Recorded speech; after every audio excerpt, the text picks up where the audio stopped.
بيقول لك السكوتر ده ممكن تمشي بدون الرخصه. ازاي طب يا اسامه؟ يعني برضو عايز اعقلها، ازاي انا همشي من غير رخصه؟ والله زي ما بقول لك كده، السكوتر ده بيقول لك ان انت تقدر تشيل الرخصه بتاعتك ورخصه الموتوسيكل كدوكيمنت جوه السكوتر، ولو ظابط وقفك تقدر توريها له. طبعا الكلام ده حد هيقول لي اصل هو مش في مصر موجود، ولكن هو هنا موجود. بما ان احنا هنا في الهند يقول لك ان انت لو وريته الحاجه دي، وانا هوريكم دلوقتي. فلو عايز بقى تشوف ازاي الموضوع ده على الحقيقه، فيلا بينا نشوف سكوتر الكهرباء من TVS بيقول ايه.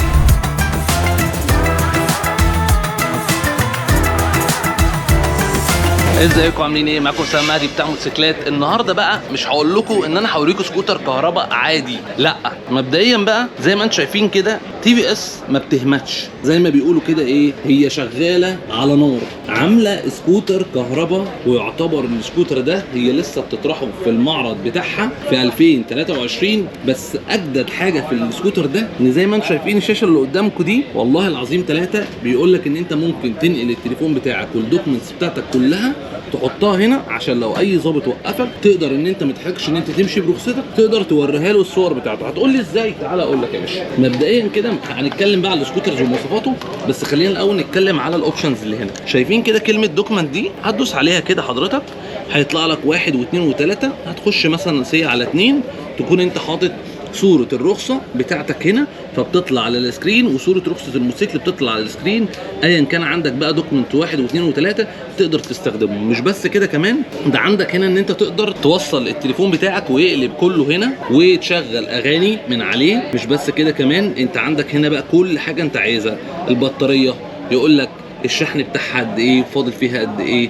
هنا عندك البروفايل، هنا برضو عندك الGPS، تمام. هنا عندك البيانات الخاصه بالسكوتر بتاعك، السيرفيس اللي هي عايز تعمله، لو في ايرورز، لو في هنا ظبط للعجل قدام او ورا بتقول لك. هنا برضو تقول لك التريبات اللي انت مشيتها قد ايه، السوفت وير اخر حاجه واصله لها ايه هو السوفت وير.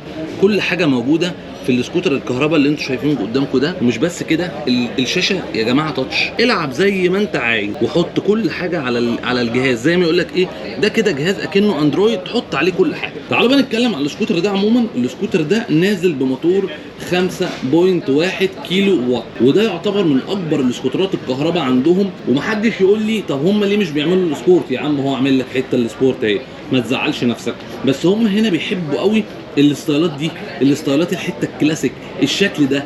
فعاملين لك السكوتر ده اكبر سكوتر منزلينه ككهرباء يمشي مسافه. طيب هتقول لي ازاي؟ هقول لك ان السكوتر ده مبدئيا كده هو بيمشي على الشحنه الواحده. لو انت حطيتها على الايكو، هو فيه 2 مودز، لو حطيتها على الايكو بيمشيك الايكو 150. ولسه كنت واقف دلوقتي مع مهندس فبيقول لي احنا بنقول ال 150 عشان هو فعلا بيمشي 150. تمشي مثلا في نقر، هتمشي في مطبات، هتحمل، هو هيمشي 150. طيب لو حبيت تخليه بقى على السبورت مود هيمشي معاك 110. وهم مجربين الكلام ده في 1 و2 و3، فهم مش هيقول لك اي كلام وخلاص. طبعا هنا هنلاقي عندنا الليد اللي قدام، ونفس الكلام برضو هنا الفوانيس نازله ليد. طبعا شكل السكوتر حلو جدا وحجمه كويس جدا. السكوتر ده بيقول لك ان هو بيشحن الفاست تشارجر بتاعه من 0 ل 80 في 4 ساعات، ولو عايز تشحنه 100% بيقعد معاك ل5 ساعات ونص، 6 ساعات. طبعا هو نازل بمفتاح زي ما انتم شايفين كده، تفتح وتقفل.